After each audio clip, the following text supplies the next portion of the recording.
सलाम जय ख्रिस्त सर्व ख्रिस्ती प्रीतीमध्ये सर्व ख्रिस्त प्रियजनांनो हा सुंदरसा समय परमेश्वराने तुम्हाला मला दिलेला आहे. त्याचा आपण धन्यवाद करूया, त्याची उपकार स्तुती करूया, त्याला आभार मानूया आणि टाइम वेस्ट न करता त्याच्या वचनाकडे वळूया. प्रियजनांनो, आता सुंदरसं वचन दिलेलं आहे प्रत्येकाला, जे खरे ख्रिस्ती आहेत आणि जे खूप खूप त्याच्या वचनामध्ये मुळावलेले आणि खरे ख्रिस्ती आहेत. प्रियजनांनो, जे डे अँड नाईट परमेश्वराचं पवित्र पवित्र पवित्र वचन, जिवंत वचन वाचतात, त्यांना हे वचन खूप प्रिय असेल. प्रियजनांनो, आणि ते वचन आहे यर्मिया. बघा, यर्मियाने लिहिलेलं वचन आहे. यर्मियाच्या द्वारे परमेश्वराने दिलेलं हे सुंदरसं वचन आहे.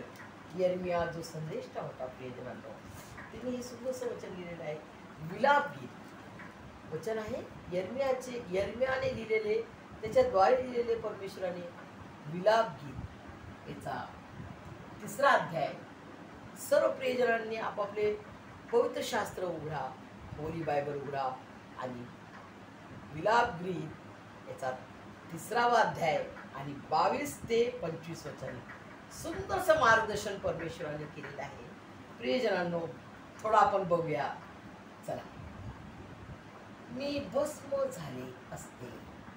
भस्म म्हणजे राख, आणि इंग्लिशमध्ये त्याला म्हणतात डस्ट, मड.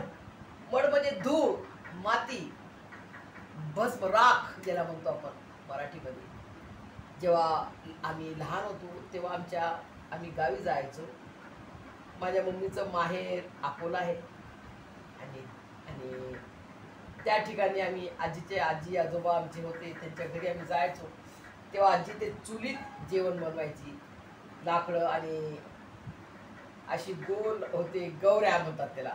असं गोल कावडंगचं जे असते त्याने ते थापून मोडतात आणि ते त्याच्यामध्ये टाकणारं म्हणजे त्याचं सुंदरसा स्वयंपाक ते बनवायचे. प्रियजनांनो, आणि त्यामध्ये बघा त्याचा राख निघती. ती राख असते ना, तशी आपली जिंदगी झाली असते. प्रियजनांनो, कारण तुम्ही आणि मी स्वतःच्या जीवनाला ओळखतो. आणि कोण ओळखते? आपली आई ओळखते का? आपली आई आपल्याला ओळखते का? प्रियजनांनो, नाही. ती केवळ त्या पिरियड पुरता आपण तिच्या जवळ राहतो, तेवढं तिला माहिती का हा माझा लेकरू आहे, हे माझं लेकरू चांगलं आहे का, हे माझं लेकरू वाईट आहे, ते तेवढं तितक्या वेळापुरतं तिला माहिती. पण तिच्या माघारी ती आपल्याला 24 तास पाहत नाही. आपल्याला 24 तास कोण पाहतो? स्वर्गीय पिता परमेश्वर, आपला प्रत्येक एक परमेश्वर आपल्याला तुम्हाला मला पाहतो. रोजमेरी काय करत आहे हा समय तिला दिलेला आहे. ती काय करत आहे? प्रार्थना करत आहे का कोणत्या गोष्टीमध्ये, एकदम जगिक गोष्टीमध्ये ती गुरफडून आहे? हा समय तिला मी दिलेला आहे, ती समय मला देते का? आज प्रत्येकाला हा क्वेश्चन, मलाच नाही, प्रत्येकाला परमेश्वराला जबाब द्यायचा आहे. जबाब द्यायचा आहे की मी तुला समय दिला, मी तुझ्यावर प्रीती केली, मी तुझ्यासाठी प्राण दिला, तू माझ्यासाठी काय केले? तो विचारणार आपल्याला. ॲन्सर रेडी ठेवा. ॲन्सर रेडी ठेवा लागेल ना. क्वेश्चन विचारणार आपल्याला आपला राजांचा राजा, प्रभूंचा प्रभू.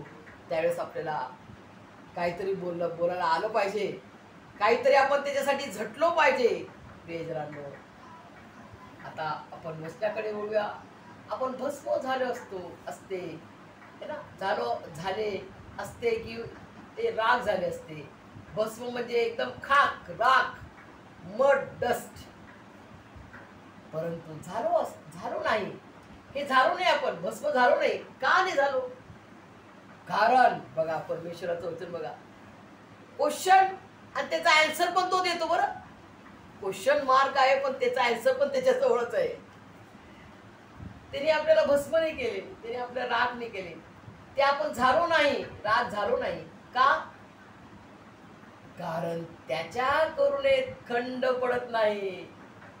त्याच्या करुणेत खंड पडत नाही. करुणा म्हणजे खूप. करुणाचा अर्थ काय? प्रियजनांनो, तुम्हाला मी उदाहरण देणार. जेव्हा प्रभू येशू मसीह या जगात असताना ती विधवा रडत होती आणि तिचा मुलगा, एकुलता एक मुलगा मेला, आणि ती रडत होती, फार रडत होती. प्रभू येशू मसीह त्या मार्गातून जात असताना त्यांनी त्या दिंडीला थांबवले आणि त्या विधवेला पाहत होते. फार ती रडत होती. माझा एकुलता एक मुलगा जो होता माझा सहारा, तो माझा एकुलता एक मुलगा तरुण मुलगा मेला. आता मग मी काय कशी जगू, अशा रीतीनं ती रडत असताना प्रियजनांनो प्रभू येशू मसीह तिला पाहतात. त्यांना तिच्यावर करुणा येते. करुणा म्हणजे फार दया येणं, की आता मी हिच्यासाठी काय करू. ही रडत आहे, हिला काय, ती रडत आहे, तिला मी आता कशा रीतीने तिचं रडणं थांबू आणि तिला समाधान करू, तिला आनंदित करू. प्रियजनांनो अशा रीतीनं प्रभू येशू मसीहने तिच्यावर करुणा केली. त्याला कळवळा आला आणि करुणा केली. ते म्हणजे ही करुणा, कारण त्याच्या करुणेत खंड पडत नाही, कधी खंड पडत नाही. प्रियजनांनो ती अखंड आहे. अखंड म्हणजे असं पूर्ण अशी आहे. त्याच्यात असं नाही. ती पूर्ण अशी अखंड आहे, मजबूत. अशी त्याची करुणा आहे, कधी खंड पडत नाही. ती रोज सकाळी नवी होते. किती छान वचन आहे. त्याच्या दयेमुळं, कारण त्याची दया आहे. त्याची दया, परमेश्वराची दया होय. ही काय, हे झालो नाही आपण, का नाही झालो. ही परमेश्वराची दया होय. दुसरा नंबर, कारण त्याच्या करुणेत खंड पडत नाही. ती रोज सकाळी नवीन होती. रोज त्याची करुणा, त्याची दया आपल्यावर रोज नवी होते. रोज. आज आपण पाप केले, पश्चाताप केला, परमेश्वरा माझा अपराधावर द्या. आज मी हे पाप केलेले आहे. मला ठाऊक आहे की मी हे पाप केलेले आहे.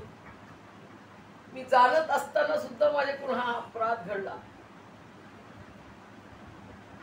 परमेश्वरा तुम्हाला माझ्या अपराधांची क्षमा कर, माझ्या पापांची क्षमा कर, आणि मी यापुढे ते पाप करू नये म्हणून तुम्हाला तुझ्या मार्गात चालव. तुझ्या अरुंद प्रकाशाच्या मार्गात तुझ्या सत्याच्या जीवनाच्या प्रकाशाच्या मार्गात तुम्हाला चालव. मी ते पाप पुन्हा कधी करू नये. जसं जकयाने म्हटले, आज मी तुला ओळखलेले आहे. परमेश्वरा मी जे 2 रुपये घेतले असतील कोणाचे, त्यांना मी डबल देणार, आणि ज्यांचे मी लुबाडून घेतले त्यांना मी 4 पटीने देईल म्हटले. हा परिवर्तन जो जकयात तू केला, तसा परिवर्तन माझ्यामध्ये आणि तुम्हामध्ये परमेश्वर घडून आणो. येशू प्रभूच्या नावात मानते, आमेन. प्रियजनांनो, आज तुमचं आणि माझं जीवन जर बदलणार नाही, तो आपल्याला जवळ नाही घेणार. प्रियजनांनो, कारण जो येशू मसीहला ओळखतो खऱ्या रीतीनं, की तो काय आहे, तो कोण आहे, तो कशासाठी त्याने प्राण दिला, त्या क्रूसखांबावर त्याने का प्राण दिला, माझ्या उद्धारासाठी, माझं तारण होण्यासाठी, मला पापातून जो अपराध मी केला त्या पापाच्या दलदलीतून मला उद्धार आणि तारण मिळण्यासाठी प्रभू येशू मसीहने एवढं मोठं बलिदान केलं. त्याचं पवित्र जिवंत देवाचं रक्त, त्याचं जिवंत देवाचं पवित्र शरीर आणि रक्त त्यांनी वाहिले. त्याचं पवित्र रक्त गळगळ वाहिले. प्रियजनांनो, आणि त्याने मला त्या पापातून आजाद केले. त्याच्या पवित्र बलिदानाच्या द्वारे आम्हाला त्यांनी त्याची करुणा, त्याच्या करुणेत त्यांनी खंड पडू दिले नाही. परमेश्वराची दया होय, आणि त्याच्या करुणेत खंड पडू दिले नाही. ती रोज सकाळी नवीन होते. आणि जो जीव तुम्हाला मला परमेश्वराने दिलेला आहे, जीवात्मा, हा जीवात्मा त्यांनी कुत्र्या मांजरांना नाही दिलाय, जानवरांना नाही दिलेला आहे, लॉयनला नाही दिलाय, टायगरला दिला नाही, एलिफंटला नाही दिलेला आहे, कोणत्याच प्राणीला दिलं नाही. केवळ मनुष्याला त्यांनी श्रेष्ठ बनवले. प्रियजनांनो, त्याच्या स्वरूपाचं त्यांनी बनवलं. त्याच्या प्रतिरूपाचं त्यांनी आपल्याला बनवलेलं आहे प्रेजरांनो. आणि याकरिता काय म्हटलेलं आहे, आणि त्याने आपल्यामध्ये जीव आत्मा त्याचा फुंकलेला आहे, त्याचा जीवनाचा श्वास आपल्यात फुंकलेला आहे, तेव्हा आपण जीवधारी झालो आणि आपल्यामध्ये त्याचा आत्मा आहे प्रियजनांनो. हा जो जीव आत्मा आहे, जो त्याला शरण जातो, आशा धरून राहतो की माझा परमेश्वर माझा उद्धार करताय, माझा तारणारा परमेश्वर आहे, त्यावरती परमेश्वर प्रसन्न होतो प्रियजनांनो. किती सुंदर वचन आहे, किती गोड वचन आहे प्रियजनांनो. मधाच्या रुचीपेक्षा देवाचे वचन किती गोड आहे मनुजा. मधाच्या रुचीपेक्षा देवाचे वचन किती गोड आहे मनुजा. आणि ज्यास हे वचन प्रिय आहे ते होतील सदा. मधाच्या रुचीपेक्षा देवाचे वचन किती गोड आहे मनुजा. परमेश्वराची दया होय, आम्ही भस्म झालो नाही, परमेश्वराची दया होय, कारण त्याच्याकडून एक खंड पडत नाही. तो ती रोज सकाळी नवीन होते. जो जीव त्याला शरण जातो, आशात राहतो, त्याच्या आशा धरून राहतो, परमेश्वर त्याच्यावर प्रसन्न होतो. त्याला काय हवंय आपल्याकडून? सोने रुपये दागिने पैसा काही नाही पाहिजे, काही नाही पाहिजे परमेश्वराला. आणि आपण काय देऊ शकतो त्याला? तिने आपल्याला सर्व काय दिले, तिने आपल्याला सर्वस्व देऊन टाकले. त्याचा एकुलता एक, त्याचा आवडता प्रिय पुत्र, परमप्रिय पुत्र प्रभू येशू ख्रिस्ताला महान बलिदान केले. त्याला राखून न ठेवता जा तुम्ही मरा, तुम्ही पाप केले तुम्ही मरा असं नाही म्हटलं परमेश्वराने. तर तुम्हाला तुमचं उद्धार आणि तारण करण्यासाठी, तुम्हाला सार्वकालिक जीवन मिळण्यासाठी, मला सार्वकालिक जीवन मिळण्यासाठी त्यांनी सर्वस्व बलिदान केले. त्याच्या एकुलता एक प्रिय पुत्र प्रभू येशू ख्रिस्ताचं महान बलिदान केलं आणि त्याच्या पवित्र पवित्र रक्ताने तुम्हाला आणि मला त्याने विकत घेतले, त्याने दत्तक घेतलं आपल्याला.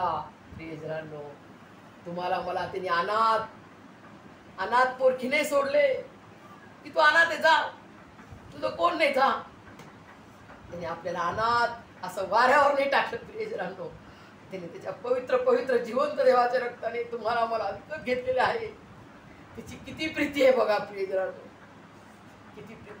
अजब खरी प्रीती अजब खरी प्रीती प्राण स्वतः देती अजब खरी प्रीती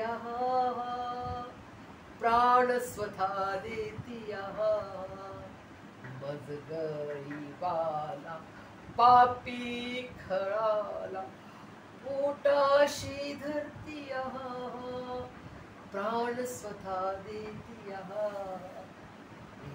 तिने आपल्याला त्याचं सर्वस्व बलिदान केलेले, जे सर्वात श्रेष्ठ होतं ते मला आणि तुम्हाला देऊन टाकलेले. आता मला आणि तुम्हाला काय पाहिजे? तिने दोनच आज्ञा दिल्या आपल्याला.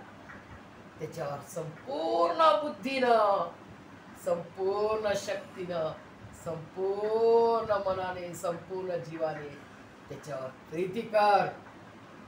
आणि जशी स्वतःवर तशी आपल्या शेजारावर प्रीती कर. असा आपला परमेश्वर केवळ प्रीतीचा सागर आहे आणि केवळ तो प्रीती कर म्हणतो. God is love. परमेश्वर प्रेम आहे, देव प्रीती आहे प्रियजनांनो. आणि ही प्रीतीच आपल्याला द्यायची. कोणाला भांडायचं नाही, कोणाला शिव्या द्यायच्या नाही, कोणाला घाण बोलायचं नाही, कोणाची खोटी साक्ष द्यायची नाही, कोणाची चुगली करायची नाही, कोणाची रॉंग साक्ष द्यायची नाही, खोटी साक्ष नाही द्यायची. जे खरं आहे ते सांगायचं. त्याच्या अरुंद मार्गात आपल्याला चालायचं आहे. तर हे सर्व जे सर्व जे दुष्ट सैतानाच्या गोष्टी आहेत, पाप, व्यभिचार, खोटं बोलणं, चोरी करणं, लवाडी करणं, चुगल्या करणं, हे सर्व बंद, फुल स्टॉप, सगळं बंद. जे प्रभू येशू मसीहला खऱ्या रीतीने ओळखतात ते त्या घाण्यात पुन्हा जाणार नाही, कारण त्याने आपल्याला त्याच्या पवित्र पवित्र रक्ताने धुतलेले आहे. प्रियजनांनो, हे सर्व समजण्यास परमेश्वर, त्रेक एक परमेश्वर मला आणि तुम्हाला त्याच्या स्वर्गीय आशीर्वादाने भरभरून काढो. आमेन.